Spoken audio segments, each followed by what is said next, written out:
Sonship, the veil of the temple, a prayer of St. G. Stretched across the known world is a sheer of supernaturality.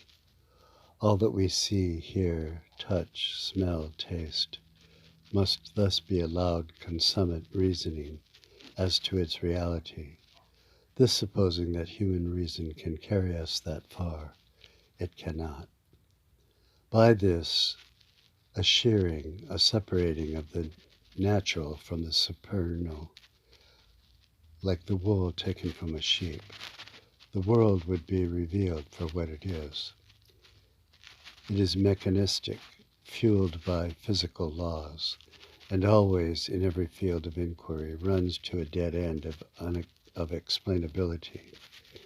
If a man had but one external thought, it might carry him to full truth of all things.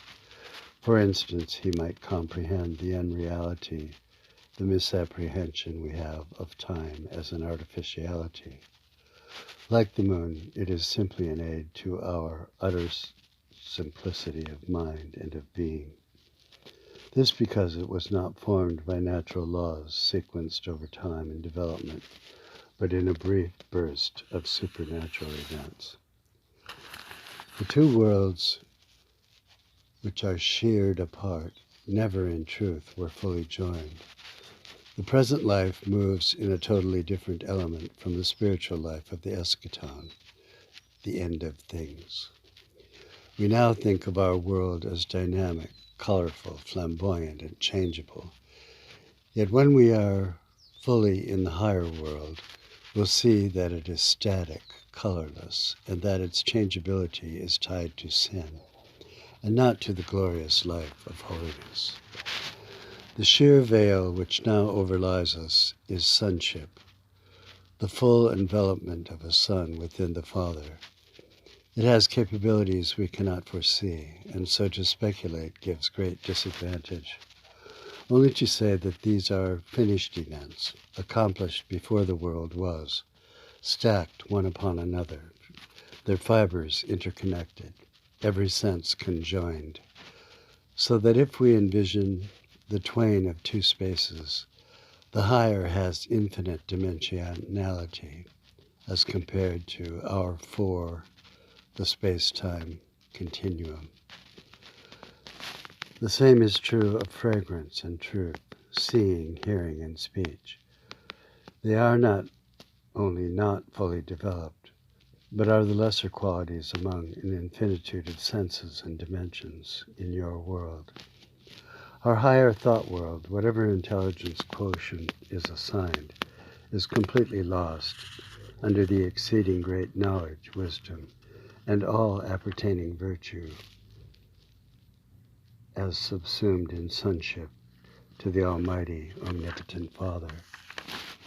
Our present body and mind, coming from the old order of things, will be familiar in the newer, higher world, but will be spectacularly above and beyond all known measurements of these. Even as we now see a seed die and then come to life as a fruited tree, we cannot see the moment or mechanism of change.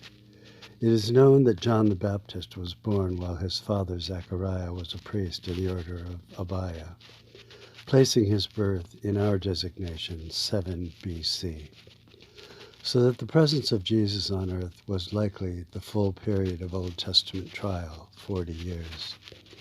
Thus, as we observe the hemorrhagic woman, 38 years, and the diseased and halt man at the pool of Bethesda, the house of mercy, 38 years.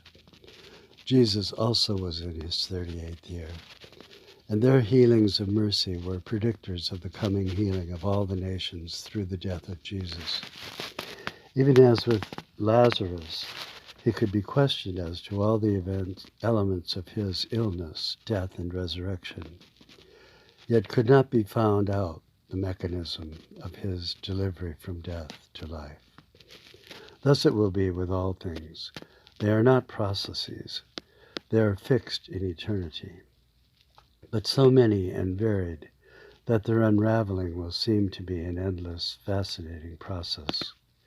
You are not a process God, just as there is no evolution upon the earth. The events of creation were not natural events unfolding over time, but are a series of brief bursts of supernatural events. Any of this may have been done without reference to time.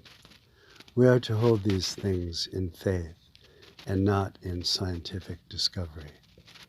The Christ whom we know came into being in his fleshly existence and then was introduced by the Holy Spirit to his pneumatic existence, that of the Spirit.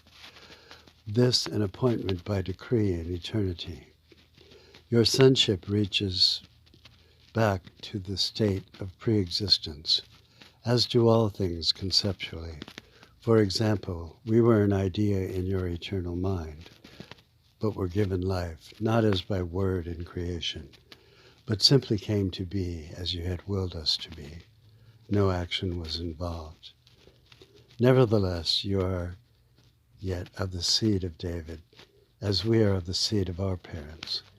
We know that your incarnate conception was of the Holy Spirit, and that the human seed was of woman. We too are her seed, a predestinated, elected family of men and women from all nations, tribes, and tongues, chosen to be the children of God from eternity.